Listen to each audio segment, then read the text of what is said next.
My name is Jerry Adams. I'm the president of the Arkansas Research Alliance, and welcome to ARA's Project Scope webinar series.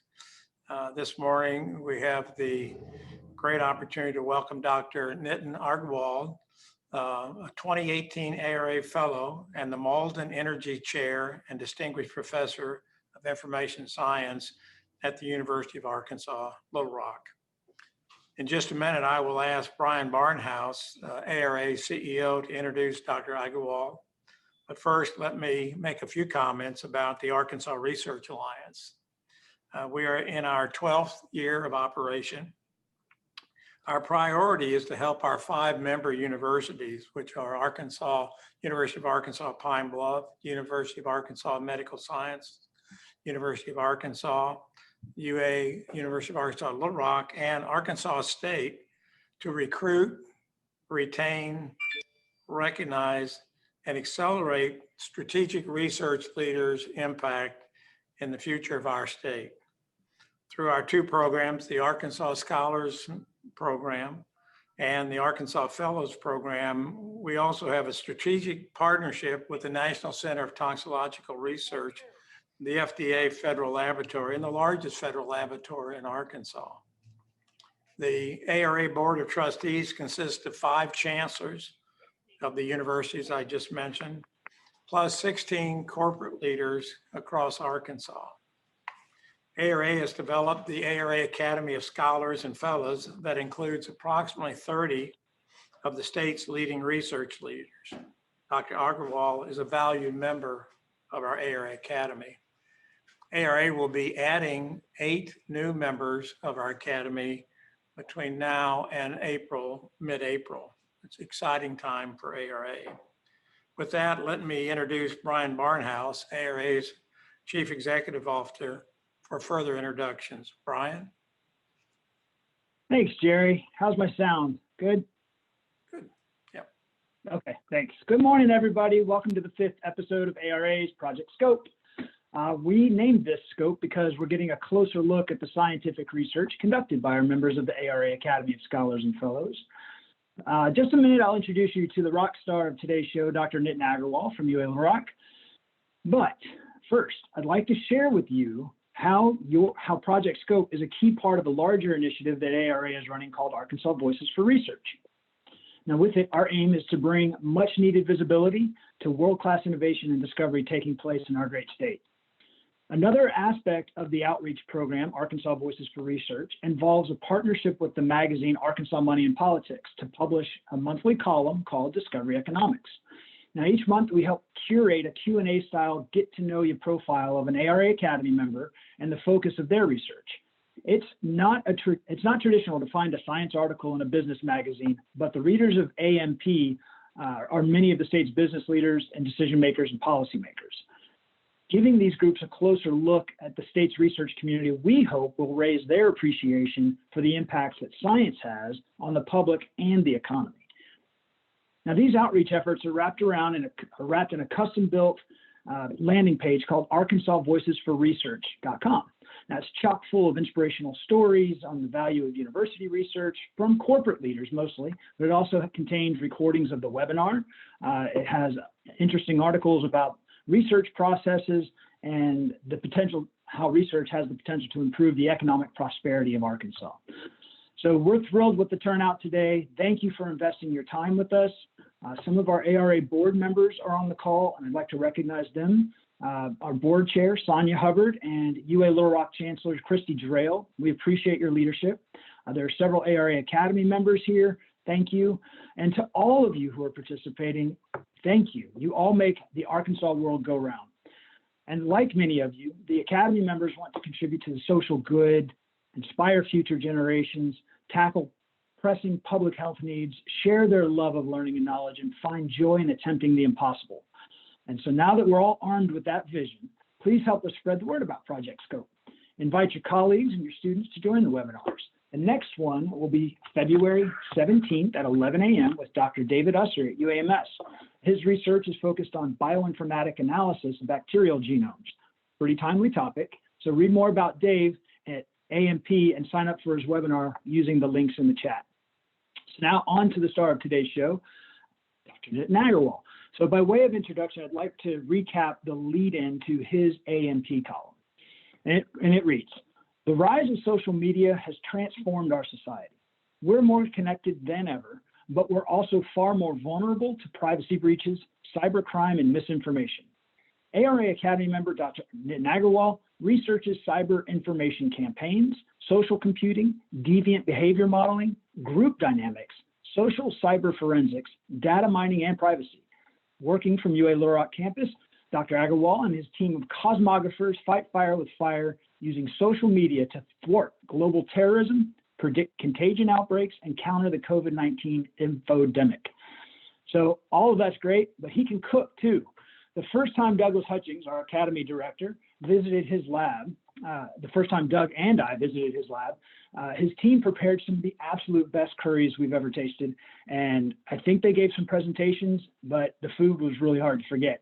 So Nitin, if this research thing doesn't work out, you've got a future in the restaurant game. A couple of housekeeping items before turning it over to Nitin. If you'd like to ask a question, make a comment, please do so using the Q&A feature. Doug will be monitoring those and moderating a discussion after the presentation. And if you have any technical issues, please keep them to yourself. No, I'm kidding. Please type them into the chat feature and we'll do our best to work out any glitches. So with that, Nitin, thank you for being here today and all that you and your team do for Arkansas. We're proud of you and we're proud to have you in the Academy. The floor is yours. Thank you, Jerry. Thank you, Brian. It is my distinct pleasure to be here and speak at this Project Scope Forum, which provides a great platform to showcase what Cosmos has done over the last few years, and also, as you said, share the word and spread the good work that is being done at Cosmos. And your advice for an alternate career is well taken. So let me share my desktop and let's see if you guys can see what I have for you today. Let me know if you can see my desktop. Looks good, Nitin. Thank you, James. So as Brian mentioned, I'm leading this group called Cosmos, which looks at various types of behaviors that we see on social media platforms. And we are really passionate about our work that we are doing in looking at the behaviors on social media. We consider social media as kind of a mirror of our society, and not just a static snapshot of a mirror. It provides a digital archive or a digital trail of some sorts where you can go back in time or play it out throughout the history and to the present, see what has happened, how our behaviors have evolved, especially cyber and digital behaviors have evolved. And using that historical data and historical perspective, you can start developing some predictive models or forecasting models. So this is a great field to be in, as you can see that every day we learn something new. So I'm going to bring some of the examples of our work that we have done so far, looking at social media and digital platforms. And I would also like to thank all the students who are part of Cosmos who have helped in conducting all these studies, who are the heart and flesh of this work. So without further ado, let me introduce what Cosmos is. Cosmos stands for Collaboratorium for Social Media and Online Behavioral Studies, which is developing big data analytical tools to understand digital behaviors, forecast trends, but the mission is to achieve social good. And I will explain that further, what we mean by how we are developing application, we're developing tools and research to help society, to bridge the gap between science and the society.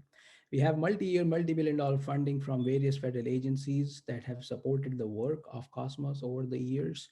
That has also helped us bring together several established international experts from academia, industry, and government.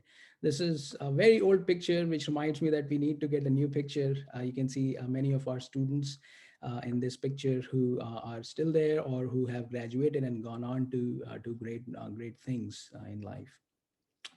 You can always follow Cosmos on our social media channels. We have Twitter, Facebook, Instagram, which we are quite active on. You can also follow our activities through our website, which we try to keep updated every week and make sure that all our accomplishments from students and from other folks part of Cosmos are highlighted there. Just a brief thank you and acknowledgement to all our agencies who have funded the work in Cosmos. We have several grants from US Department of Defense, including Army, Navy, and Air Force. DARPA has funded our work, National Science Foundation, Modern Energy Foundation at UALR has helped support our work. Arkansas Research Alliance has been a big player and a champion of the work that we do at Cosmos. So now, since this is out of the way, we can get to more interesting stuff. We have over 30 members in Cosmos. Several of them are undergraduate, graduate students, both master's and PhD level. Some of them are also attending the webinar today. We have postdoc fellows who are helping mentor these students and also advance the projects. Many of these students are carefully handpicked from various countries. We bring students from India, Bangladesh, Europe, Nigeria, Turkey, of course, US. So we have a good collection of highly diverse groups. We celebrate and champion diversity in our center. Many of these students have graduated and gone on to work in industry, state industries, also national and leading industries, academia, and some of them are pursuing higher education, like continuing on their master's or PhD and postdocs. We have several collaborators. As you can imagine, the projects that I'm going to show you in a moment, they span multiple disciplines. And we are extremely honored to have many of these academic institutions as our partners who provide those interdisciplinary ideas and the type of solutions and problems that just by staying in one discipline are hard to even perceive. We also try to bridge the gap between the industry and research. So we have industry practitioners and collaborators on our team who often provide more real world problems so that we can apply the research into real world context. And that also gives students a chance to prepare for their next career and they develop them as next generation workforce. Our efforts are not just limited to doing the research. We also try to close the gap between research and policy making, because as you can imagine, the research that we do at Cosmos, it has quite a few applications in the government, in policy making. So we help US DoD, defense analysts, NATO. Last year, we had an interesting project where we worked closely with Arkansas Office of the Attorney General and many other agencies across the world who are collaborators with us in this effort, including Canadian Prime Minister's Office, Singapore Ministries of Communication and Information. So with that out of the way, I would like to spend a little time on giving you an idea of the various research projects that we have in Cosmos. So we are looking at how the behaviors that we observe on social media, which can be broadly categorized as the good, bad, and the ugly, can be studied and can be used to understand our health choices, health behaviors. Artificial intelligence can be used to understand and promote healthy choices. So I'm going to give you a glimpse of that project where we are using big data and AI to help the cause of smart health. We have several projects where we are looking at behaviors that manifest on social media platforms that help in raising awareness about societal issues or leading transformation of social political transformation of authoritarian regimes to democratic systems and so on. So how social media is helping in creating those campaigns or movements, and how our research can help support the analysis of monitoring a campaign or a movement in near real time, and even forecasting how that movement is going to take shape, whether it is successful or a campaign run by a business, a social media campaign run by a business is successful or not in achieving its goals. So I'm going to show you some glimpses of those projects as well. But largely, I will focus on the latter two projects, which are deviant behaviors on social media platforms and social cybersecurity, which is something that is very new discipline and is also very critical. Traditional cybersecurity education is important.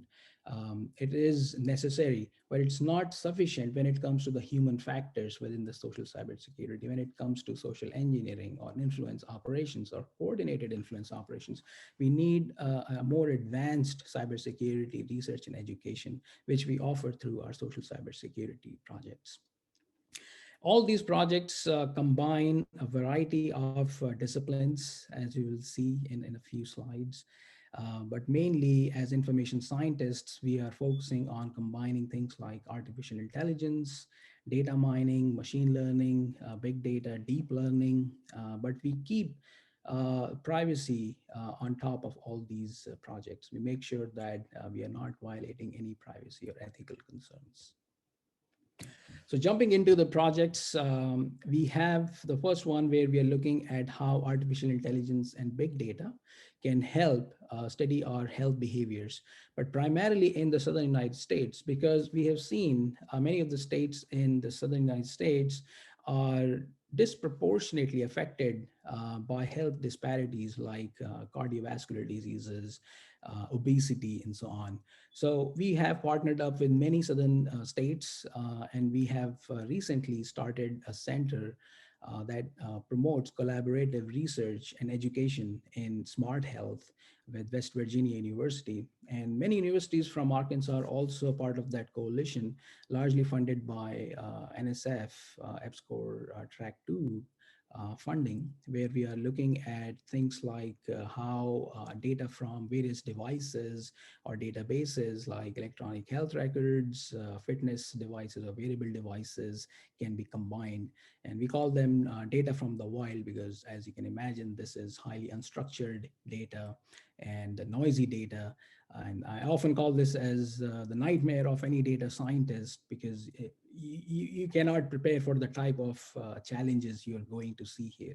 So that challenges our students, our research capabilities to deal with the volume, velocity, variety, veracity of the data, and how to develop machine learning or smart or AI algorithms to surmount those challenges and yet produce insights that are helpful.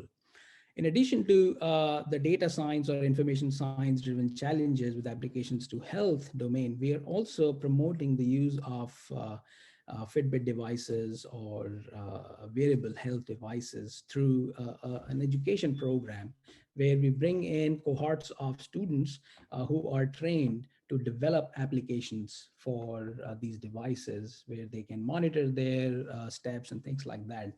So although there are many applications available to do that, but just through that education, we are imbibing the paradigm of collective action through design and design through collective action. So that helps in the project in many ways by training our next generation workforce, by also staging interventions in these states where we want to make sure that the health behaviors are promoted in smart. Our second category of projects look at more how campaigns and movements are conducted. So things like flash mobs or awareness campaigns like Saudi women's right to drive campaign and against the gender biased laws and practices in Middle East. Autism awareness campaigns are campaigns that bring racial controversies to light and so on. And the Middle East and North African region campaigns and movements that we had seen before. In many of these campaigns, what we do is basically we collect data from various social media platforms and combine them to study how a campaign or a movement is taking shape and how it evolves, the life cycle of the movement, who are the activists or leaders. But we also keep in mind that how all of that historical data can help us predict the next phase of that movement. Many of you may have already read news about the GameStop stock or these meme stocks, which have surfaced, and we see how they are unfolding as we speak. So these type of events that are largely flash events are to an outsider seem like a surprise, but for an insider or who's coordinating, there is a great deal of planning. So these are almost like flash mob events or flash events. So we are going to see them more and more. And our research that dates back to at least 10 years old, we have started looking at these type of events and modeling these events, both as data scientists and also theoretically using concepts from social science. These campaigns also allow us to gather data and see how those data can be projected on a three-dimensional screen, to visualize that data, immerse in the data, with the capability that is available on campus at UALR, called Emerging Analytics Center, where we throw all the data on the large screens, and you can actually go inside that cave and see how these campaigns are evolving over time. We had shot a three-dimensional video, but in the interest of time, I'm not going to play that video now, but I will definitely share that video with the audience if they're interested to see. This is available on YouTube. I'll give you an example of how this research has helped in assessing effectiveness of campaigns that are run by businesses like Starbucks. Back in 2018, there was a racial controversy at one of the Philadelphia stores of Starbucks, and what Starbucks did through many campaigns was not successful, either by apologizing to the gentlemen who were subject to this racial discrimination, or by conducting other type of campaigns by promoting store policies and so on. But one thing that did work in favor of Starbucks was when they closed all the stores and conducted racial sensitivity training. And that was very clear from our research also. When we looked at the chatter on around Starbucks on Twitter, we saw that it was heavily negative and quite a big backlash against Starbucks. As you can see, boycott Starbucks, shut down Starbucks, and so on. But when we looked at what happened when they conducted that racial sensitivity seminar, the sentiments quite flipped. So you can see that from 16% to almost 53% sentiments flip towards positive. So this helps us not only see what's going on in social media, but also helps the businesses evaluate their strategy and do course correction if needed and achieve their goals. Another line of projects which I'm going to spend more time are the modeling of deviant behaviors, which is quite in the center and focus. As you can see, social media platforms have been used to weaponize narratives. Deviant hacker groups have used social media platforms to coordinate attacks, whether it is a denial of service attack or a distributed denial of service attacks, by recruiting attackers, arming them, giving them attack toolkits and so on, or terrorists using social media platforms to recruit, to radicalize, and things like misinformation, disinformation campaigns, and so on. So we have conducted several studies since 2013, where we have been looking at how social media platforms like Twitter, Facebook, YouTube are being used, and now more non-mainstream platforms are being used to conduct such type of campaigns, again, in a sort of a flash mob style. We have developed several tools from these research, which are currently publicly available. I'm also going to show some of these tools. But largely, we have not just conducted this research and buried it in papers, we have brought this research out of the lab into the daylight and shown how our DoD analysts or NATO Stratcom users, strategic communication users, can use these tools to support their campaigns or to diffuse misinformation campaigns. Currently, we are tracking anti-West, anti-European Union, anti-NATO propaganda. In the past, since 2015, we have participated in many NATO exercises leading up to the Baltic operations in 2019. We have studied several terrorist and hacker groups including ISIS. We have also studied Canadian elections back in 2019, and I'm going to show you glimpses of some of these works in the next slides. We also help our Asia Pacific region and Indo-PACOM community by looking at anti-US propaganda there, or anti-Australian propaganda, which is supported by Australian Department of Defense, and also how our work that has been internationally recognized and celebrated and has won several awards has now been adopted and been applied in the state of Arkansas for monitoring disinformation or misinformation campaigns. I'm going to cover some of these in the next few slides. So first, I'll start with how we have been able to study terrorist networks, what we have found. So as you all know, ISIS was one of the big terrorist network who was quite sophisticated and savvy in terms of using social media to their advantage to conduct radicalization campaigns by spreading videos, or to use social media platforms to even raise funds and recruit ISIS sympathizers, so on. So we have conducted a lot of research on how these top recruiters work on social media platforms, conduct their campaigns, and diffuse into the anonymity of the internet.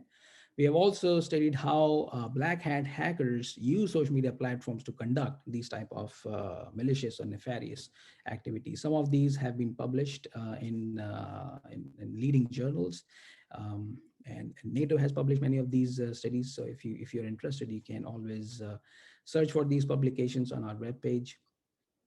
We have also shown how this research can be applied to strengthen our city infrastructures, or how smart cities can benefit from this work in order to make things more resilient and less vulnerable.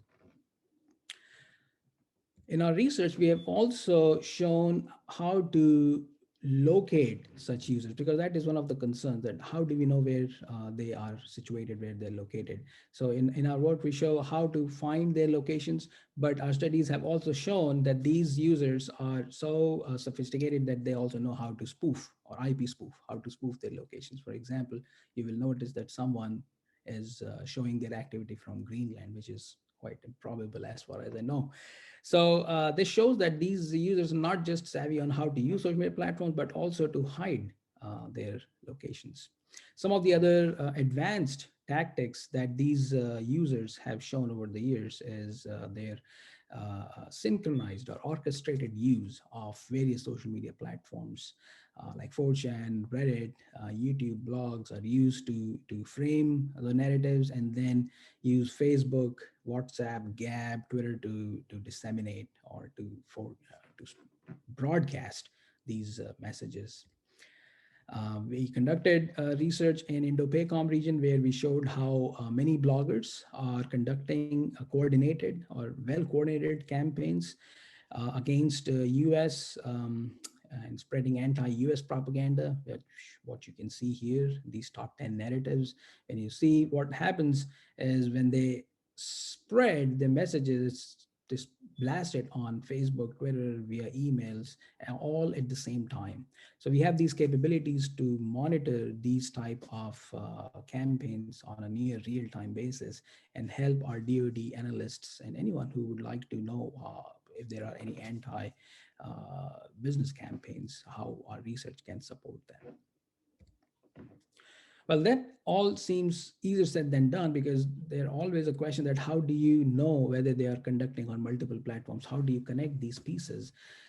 And we have developed a series of methodologies, which we call as social cyber forensics, where we look at how same user or same group is conducting activities on multiple platforms by looking into the deep web, or often also known as the dark web, and going into the metadata into those users by looking at their server registration records, DNS entries, IP addresses, phone addresses, associated traffic tracker codes associated with those users, and identifying those covert connections among these users.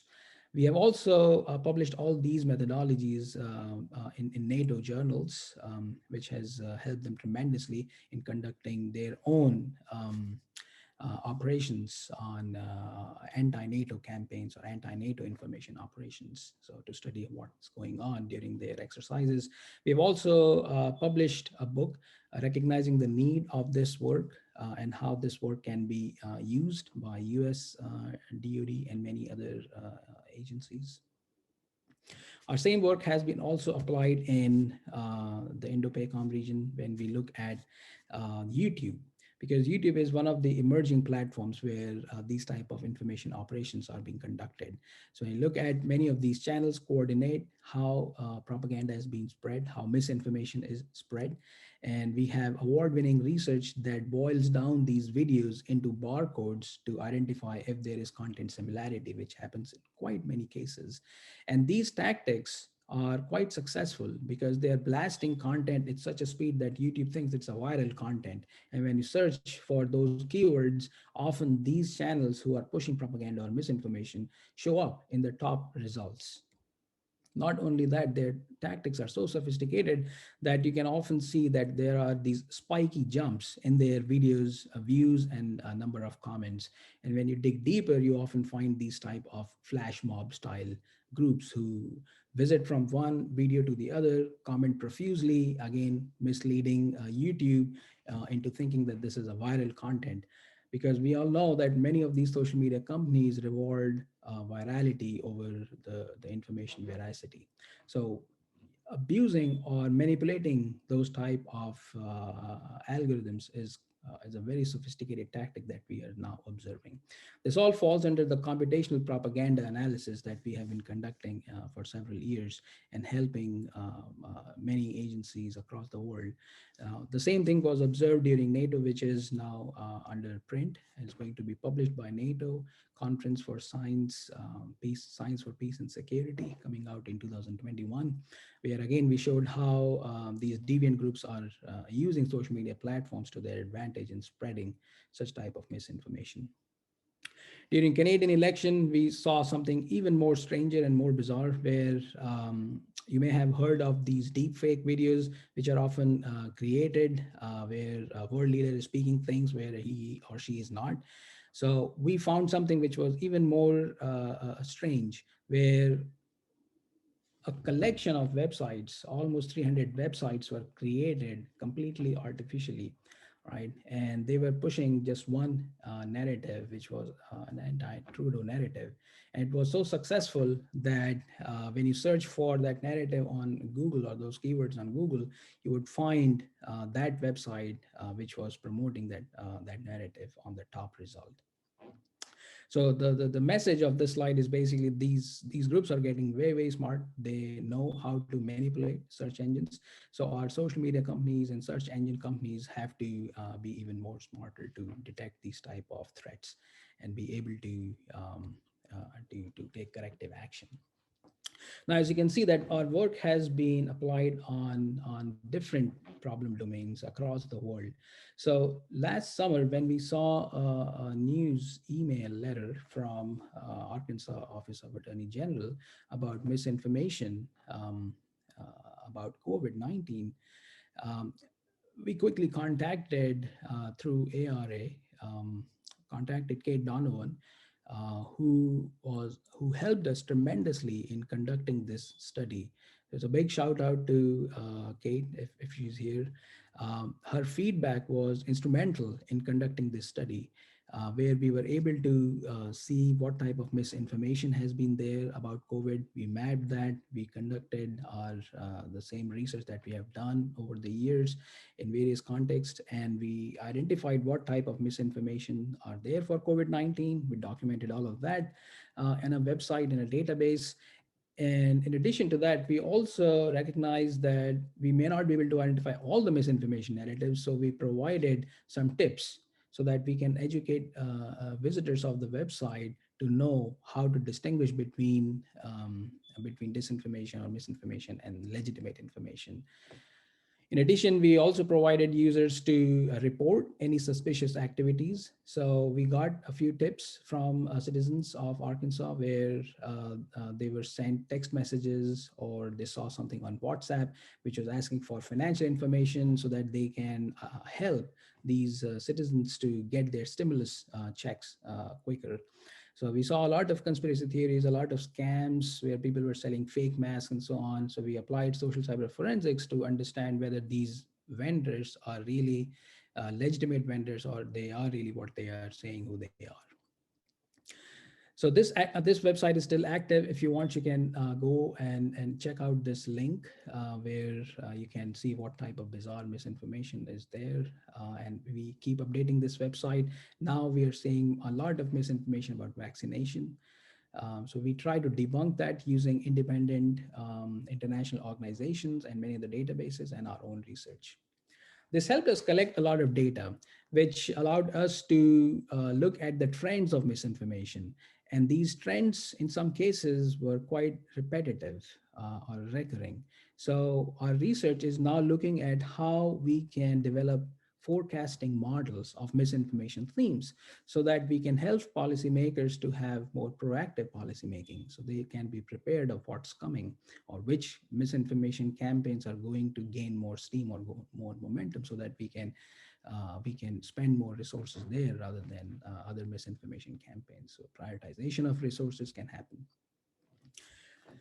We have also seen a lot of toxic or polarizing discourse around misinformation campaigns, specifically COVID-19 misinformation campaigns. So in these networks, we have tried to look at how this toxicity spreads so that we can identify those highly toxic users or the users who spread toxicity the most, who bridge different communities, as in this case, the image on the right, who bridge multiple communities and spread toxicity from one community to the next or so on.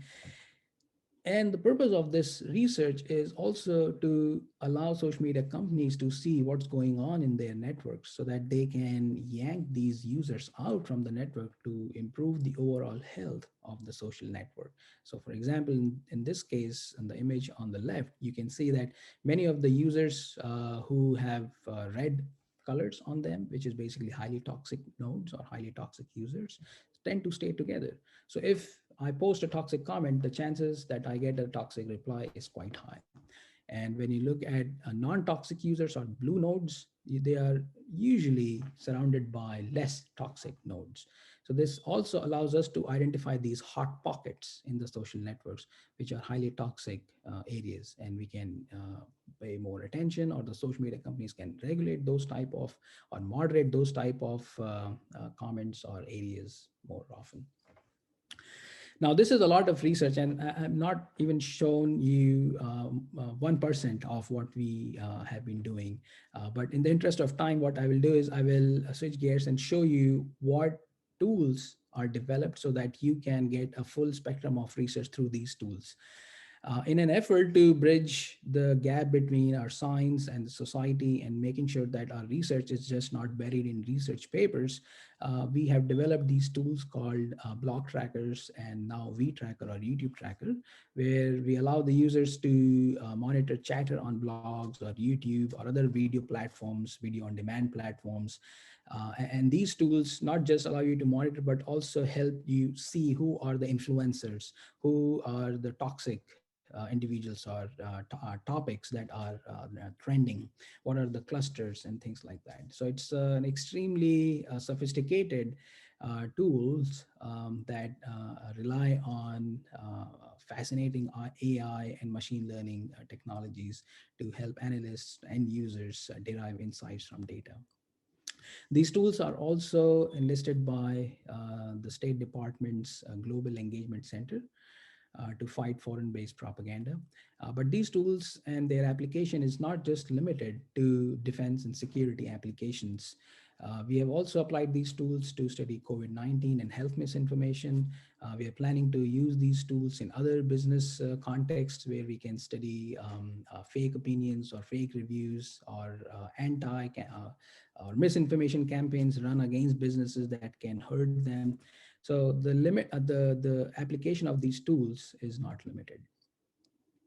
Further, we recognize that just providing these tools may not be adequate. We also need to train our operators, our analysts.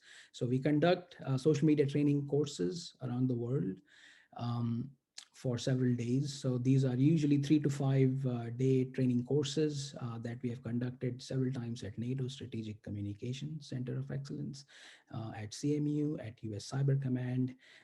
Now, with COVID, we are conducting these courses online. The last one we did was for the Marine Expeditionary Forces, Marine Information Group that is stationed in the Okinawa base in Japan. So we have conducted these exercises and these tutorials, these training courses for our forces. And we are open to conduct these courses also for folks in the state who are interested in knowing how to monitor social media platforms for their own needs. Further, I'm co-directing a Center for Social Cybersecurity, which is largely supported by NSF Big Data Hubs. And the idea behind this is to create an international network of researchers, policymakers, journalists, cybersecurity professionals who are working in this area and providing that resource network for them to conduct research, to apply their research, and to also bring their research into the light. Another goal of this working group is to create policy papers so that those could be shared with the government. We have representations from White House Office of Science, Technology, and Policy, who helps in taking those policy papers to NSF, to other agencies, and create funding programs that can support the work and research conducted in this domain. I have a website here, so if you're interested to know more about this, please feel free to visit that. We conduct monthly webinars. The next one is coming up on February the 4th. And again, these webinars bring experts from various parts of the world who are doing cutting edge research in this domain and also showing the value of their research as it applies to policymakers. I conduct a conference called Social Computing, which talks about many of these topics in addition to others, fundamental and translational both. This conference is one of the most successful social computing conference and longest running social computing conference funded by all major funding agencies. It's conducted every year in Washington, D.C. The last year and this year is going to be virtual, but next year onwards, again, back to D.C. With that, I would like to thank everyone, especially the Arkansas Research Alliance, for making this possible. And I provided some contact information as well as the links for our tools. And I think it may be time for opening to questions. Perfect. Thank you, Nitin. And all, just a quick reminder that there's a Q&A feature at the bottom, and we'll be working through your questions here shortly. What sort of presentation about data and data analytics, though, would be complete without collecting some data? And so here in just a second, you're going to see a poll pop up with 2 questions. What social media platform are you most active on? And also, what platform do you find the most credible? So please submit your answers while you get a chance. And Nitin, one thing that's always interesting to me, you have a big focus on training next generation talent. And I remember, I believe it was Walmart Chief Data Officer Bill Groves a year or so ago talked about the massive shortage of talent in this area. And he pointed out that 17 of the 20 highest paying jobs in the nation involve data analytics and mathematics. So one, I just want to commend you on your work to enable students to enter these areas. And I'd love to just, if you have any thoughts about around that pipeline of talent. Absolutely, and a great question. And we are extremely dedicated towards our student success and student growth. Here at Cosmos and UL at large, what we are doing is by bringing students in these cutting edge research programs and research projects, we give them the real world skills so that when they graduate, they do not have a steep learning curve. They can very well hit the road starting from day one. In fact, many of our students who have not even finished their graduate program already receive multiple job offers from various companies like LinkedIn, Goldman Sachs, HP, Amazon. it would be nicer if we can retain all of them in Arkansas. So that is an ongoing effort where we can stop or even reverse the brain drain. But as you can imagine, all these skills are extremely critical, timely, and needed by not just security professionals, but across the board, whoever is working in data information. Absolutely. And with that, James, could you show us the results of the poll? And so Nitin, are you able to see that on your screen? Absolutely. So it looks like Facebook is leading as the platform that most people are on, and Twitter seems to be the most credible platform. What are your thoughts on that? Does that resonate with what you've seen before? Any surprises? Yeah, so the most active platform, no surprise there. I know a lot of folks are on Facebook and YouTube, so they are the two most leading platforms, no doubt about that. Perhaps Reddit is going to gain momentum after we have seen the meme stocks. Yeah, and when I look at the most credible platform, although you can find misinformation in most of these platforms, but it is quite so the poll is quite confirming to what is collective wisdom about these platforms.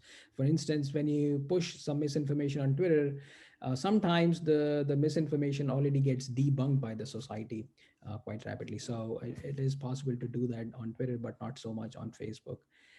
But all these platforms are prone to misinformation. So yeah.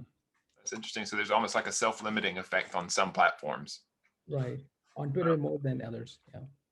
Oh, that's fascinating. And so we had a question come in around, with this spread of misinformation and propaganda, do you have any thoughts on the effectiveness of stopping it after identifying it, right? There was a comment around, if you try to correct misinformation, does that maybe reinforce the bias, right? That they think you're spreading misinformation. That's a very good question, and it's one of the burning questions that researchers, educators, policymakers are facing around the world. In all our research that we have conducted for almost every part of the world, we have seen that education is number one key. Critical education, critical thinking skills, media literacy education. I'll quote a program that is being run in Finland, which is by far the most successful education program around media literacy, where from very early on, the kids are taught how to evaluate the information that you get on social media platforms, how to verify that. And that has led a big success in squashing the misinformation challenge in Finland and many of those European countries. And note that those European countries are sharing borders with some of the countries who are champion in influence operations and misinformation. So education is definitely the key. No tool can be a silver bullet. If you have a misinformation classifier, something like an oracle that says this is misinformation, this is not, that's not going to help by itself. So you need to have education. So again, as I mentioned in my AMP article, this is a generational effort. It cannot be simply technologist providing the solution or a policymaker or a journalist. It has to be a combined, all-inclusive effort. That's a great answer. And you may not be able to share the answer to this since a lot of your work I know is for classified entities, but there's a question around biggest impact you've seen so far in terms of a partner you've worked with, noticing this or being notified of this and then being able to respond effectively. Again, a great question. Let me see if I'm still sharing my desktop. I would like to, let me share my desktop because I wanted to go back to the slides for that. And I'll show you something that I had glossed over. You can still see my desktop, right? Yep, we can see it. So there is this tiny figure down here. I don't know if you can read this. It's not important to be read. In fact, these identities should not have been here anyway.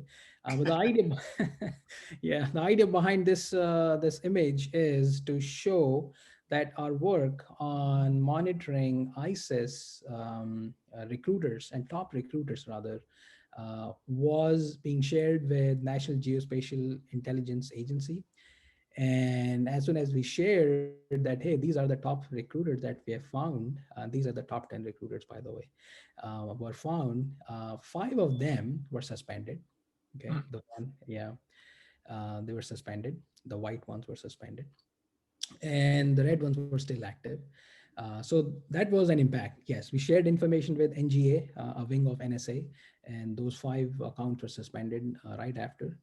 But we also found that after 6 months, we conducted the same study to see if they're still recruiting, and what's their recruitment speed. Of course, the ones who were suspended, there was no activity from those accounts, understandably. But the ones who were suspended, sorry, the ones who were still active, they were twice as vigorous in recruiting. So Hmm. their network actually grew twice as large than it was before. So suspensions are necessary, but they are not adequate. Hmm. Wow, that's interesting. I hope it answers both the question. Definitely significant impact. And we have a question. How do you measure outcomes from defining the structures and identities of toxic influencer networks on social media? Could you repeat that question again? So basically, how do you, I guess, define and measure outcomes, right, from your work on identifying these toxic influencer networks? Right. So there are 2 ways to do so. One that we can do sitting outside the social media companies, and one that can be done by sharing this information with social media companies. Because the ultimate goal is to evaluate the overall health of the social media network. So once you identify the highly toxic or the toxic users in the network, what happens if you take them out of the network? Or what happens if you moderate those comments or those statements? Does it help in improving the health of the overall network? Yes or no? So sitting outside this, the social media companies, what we can do is we can do simulation. And that's what we have done. In fact, that paper is already in press, where we have shown how by removing certain groups or certain users who are highly toxic or who have those who broker those connections among communities, helping in contagion of toxicity. If you take those nodes out, then the overall health of the network improves. Hmm. So the overall toxicity reduces. And that is a simulation that we could do sitting outside the social media platforms. We shared this information with social media platforms also. I'll tell you, in 2019, I was invited by the US Embassy in Singapore to tell them what we are doing through ONR Global contract. We went there, we explained what we are doing and how that can help in monitoring the elections or things that happen in Singapore. Especially, there is a lot of anti-Singapore, anti-West narrative there. So during that event, we were also invited by the Facebook and Twitter headquarters, Asia Pacific headquarters, where we shared this information with them.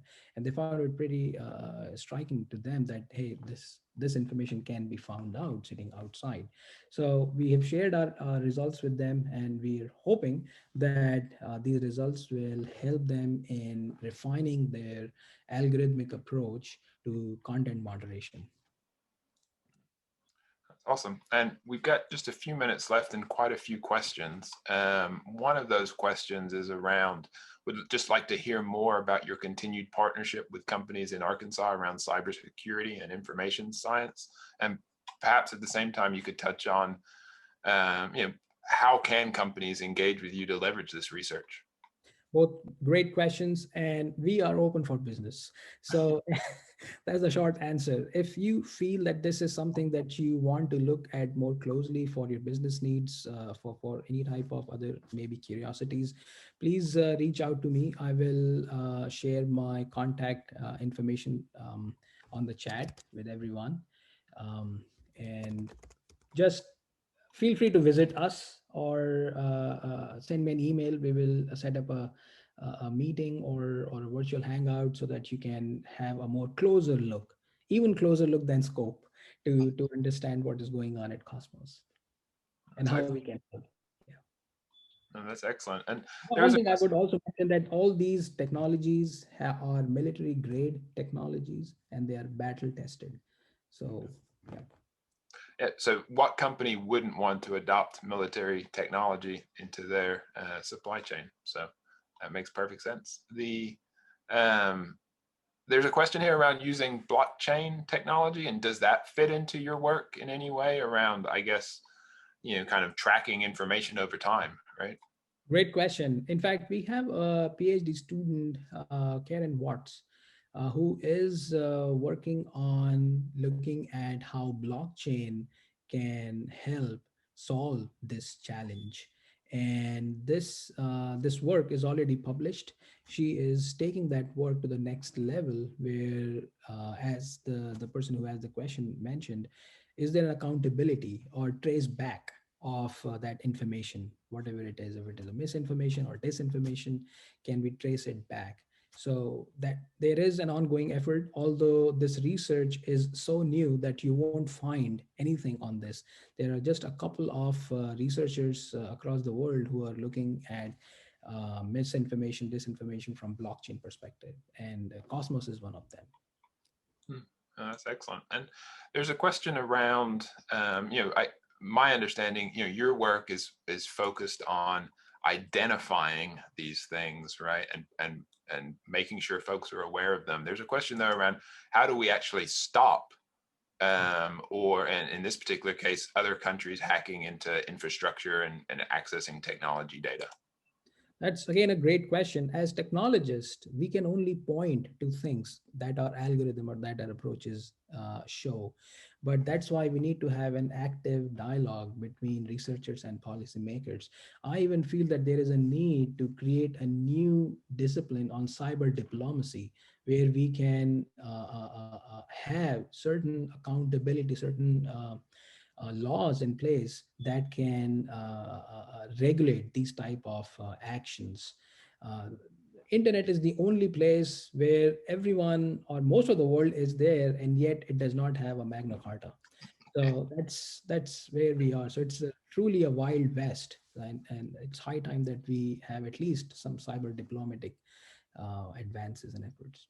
That's excellent. And Nitin, really appreciate you and all your work. To the audience, Nitin's obviously shared his contact info. If you'd like ARA to connect you directly with Nitin, if you type yes in the chat, then we'll capture all of that and make sure that you are connected directly to Nitin for any sort of follow-up conversation. But Nitin, I'd just like to thank you again for sharing your work with us today.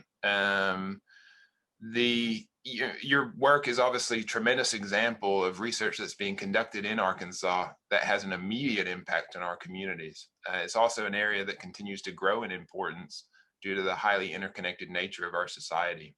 I'd like to point out this is just another example of why ARA's founding principle that research matters. Now, the next Project Scope webinar is scheduled for February 17th at 11 a.m. with Dr. Dave Ussery at UAMS. You'll find his work on bioinformatic analysis of bacterial genomes and forensic epidemiology to be fascinating, even if today you can't pronounce all of the words. I know that you'll find it highly engaging. And so Nitin, once again, I'd just like to thank you. I have no doubt you'll get a lot of follow-up out of this. And I, for one, am excited to track your work over time. Thank you. It's my pleasure. And thank you all the participants for being here. I look forward to talk to everyone.